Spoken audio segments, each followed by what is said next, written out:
आपका स्वागत है। आज हम एक बहुत ही दिलचस्प सवाल की तह तक जाएंगे। हम सही और गलत के बीच फर्क करना सीखते कैसे हैं? और इसी सवाल ने अमेरिकन साइकोलॉजिस्ट लॉरेंस कोलबर्ग को भी बहुत सोचने पर मजबूर किया था। हाँ, उन्होंने अपनी पूरी जिंदगी ये समझने में लगा दी कि बचपन से लेकर बड़े होने तक हमारी नैतिकता यानी हमारी मॉरल कंपस कैसे विकसित होती है। जी। हमारे पास इसी विषय पर कुछ बेहतरीन स्लाइड्स हैं। तो हमारा मकसद है कोहलबर्ग के नैतिक विकास के सिद्धांत की एक एक परत को खोलना। और ये समझना कि हमारी सोच कैसे अलग अलग पड़ावों से गुजरती है। तो चलिए शुरू करते हैं। बिल्कुल। तो पहली स्लाइड का शीर्षक है कोहलबर्ग का नैतिक विकास का सिद्धांत। यहाँ बताया गया है कि ये कॉन्सेप्ट लॉरेंस कोहलबर्ग का है। जी, जो एक अमेरिकन साइकोलॉजिस्ट हैं। और इस सिद्धांत का जो मूल प्रश्न है, इसका कोर क्वेश्चन वो ये है कि बच्चे सही और गलत का फैसला आखिर लेते कैसे हैं। मतलब उनकी सोच के पीछे की प्रक्रिया क्या है। हाँ, बिल्कुल। और स्लाइड में की बेसिस यानी मुख्य आधार के बारे में भी बताया गया है। नैतिक दुविधा और नैतिक तर्क। जी।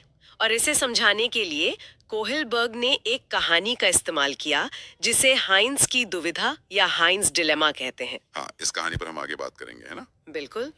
और ये विषय सीटेड, बीएड और साइकोलॉजी के छात्रों के लिए तो खास तौर पर बहुत महत्वपूर्ण है। चलिए, तो फिर आगे बढ़ने से पहले कुछ जरूरी शब्दों को समझ लेते हैं। हमारी अगली स्लाइड इसी पर है। पहला है नैतिक दुविधा। Moral dilemma. इसका मतलब है वो स्थिति जब आप सही और गलत के बीच अटक जाएं, निर्णय न ले पाएं। जैसे स्लाइड पर उदाहरण है, चोरी करूं या पत्नी को मरने दूं। हाँ, ये हाइंस की दुविधा का ही हिस्सा है। और दूसरा शब्द है नैतिक तर्कण यानी मॉरल रीजनिंग। ये क्या होता है? यह वो सोचने की प्रक्रिया है, वो तर्क जो हम सही और गलत का फैसला लेने के लिए इस्तेमाल करते हैं। और यहाँ एक बहुत जरूरी बात लिखी है कि कोहलबर्ग का मुख्य फोकस उत्तर पर नहीं था। नहीं, बिल्कुल नहीं। उनका फोकस था उस उत्तर तक पहुंचने के तर्क यानी रीजनिंग पर। आप वहां तक पहुंचे कैसे, वो जरूरी है। अच्छा, तो अब आते हैं अगली स्लाइड पर, सिद्धांत का ढांचा। यहाँ से यह विषय और भी दिलचस्प हो जाता है। हाँ, इस तस्वीर में हम देख सकते हैं कि कोहलबर्ग ने नैतिक विकास को एक तरह से सीढ़ियों की तरह 3 स्तरों यानी लेवल्स में बांटा है। और हर लेवल में 2 अवस्थाएं यानी स्टेजेस हैं। तो कुल मिलाकर 6 स्टेजेस हो गए। जी, पहला लेवल है पूर्व परंपरागत या प्री कन्वेंशनल, जो 4 से 10 साल की उम्र के लिए है। उसके बाद दूसरा लेवल पारंपरिक या कन्वेंशनल, जो 10 से 13 साल के लिए है। और सबसे ऊपर है तीसरा लेवल, उत्तर परंपरागत या पोस्ट कन्वेंशनल, जो 13 साल से ज्यादा की उम्र के लिए है। तो चलिए एक एक करके इन लेवल्स को समझते हैं। पहले लेवल से शुरू करते हैं। पूर्व परंपरागत स्तर। आयु है 4 से 10 वर्ष। इस उम्र में बच्चों की अपनी नैतिकता मतलब इंटरनल मोरालिटी वो लगभग शून्य होती है। शून्य मतलब कुछ भी नहीं? हाँ, लगभग। सही और गलत का निर्णय बाहरी कारकों यानी एक्सटर्नल फैक्टर्स से होता है। तो इसका मतलब ये हुआ कि बच्चे बड़ों द्वारा बनाए गए नियमों को बस चुपचाप मान लेते हैं। एकदम। उनका लॉजिक बहुत सीधा होता है। सजा मिलेगी तो काम गलत है और इनाम मिलेगा तो सही है। सब कुछ सजा और इनाम पर आधारित। बिल्कुल। तो लेवल 1 के अंदर जो पहली स्टेज है वो है दंड व आज्ञा पालन उन्मुखता। Punishment and obedience orientation. यहाँ मुख्य लॉजिक ये है कि नियम इसलिए मानने हैं ताकि सजा से बचा जा सके।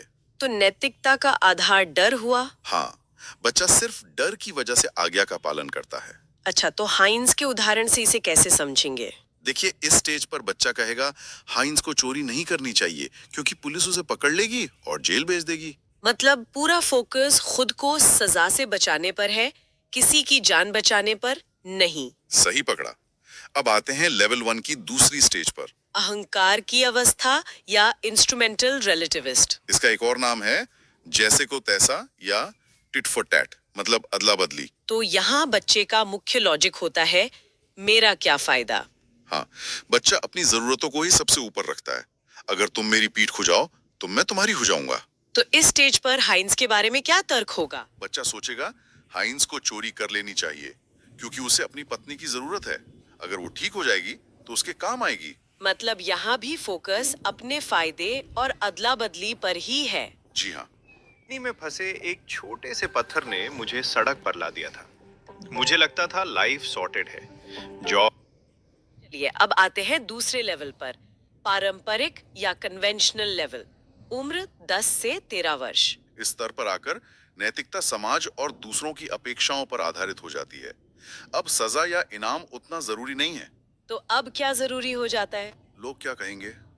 बच्चा समाज के नियमों को अपने अंदर बसा लेता है, जिसे इंटरनलाइज करना कहते हैं। अच्छा, तो क्या यहाँ मुख्य लक्ष्य दूसरों को खुश करना और एक अच्छा इंसान दिखना होता है? हाँ, दूसरों को खुश करना और समाज में व्यवस्था बनाए रखना, यही मुख्य लक्ष्य होता है। तो लेवल 2 की पहली स्टेज है अच्छा लड़का, अच्छी लड़की, उन्मुक्ता। बिल्कुल, good boy good girl orientation.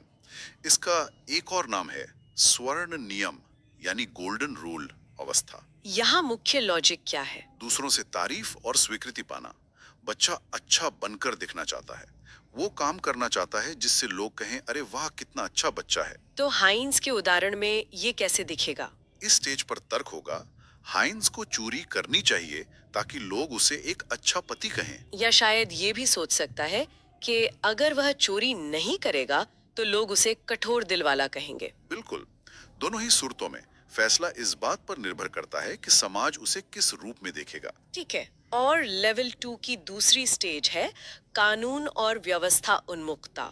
Law and order orientation. यहाँ मुख्य लॉजिक ये है कि नियम और कानून सबसे ऊपर हैं। सर्वोपरि। हाँ, नियम किसी भी हाल में तोड़े नहीं जा सकते। ये बहुत कठोर नियम होते हैं। मतलब कर्तव्य पालन और सामाजिक व्यवस्था बनाए रखना सबसे ज्यादा जरूरी है। एकदम। हाइंस के मामले में इस स्टेज का व्यक्ति साफ साफ कहेगा, चोरी करना गलत है, चाहे कुछ भी हो जाए कानून नहीं तोड़ना चाहिए। यहाँ पूरा फोकस कानून की रक्षा पर है, इंसान की जान पर नहीं। जी। अब हम पहुँच गए हैं सबसे ऊंचे लेवल पर, उत्तर परंपरागत स्तर, जो 13 वर्ष और उससे अधिक की आयु के लिए है। ये नैतिकता का कह सकते हैं सबसे ऊंचा स्तर है।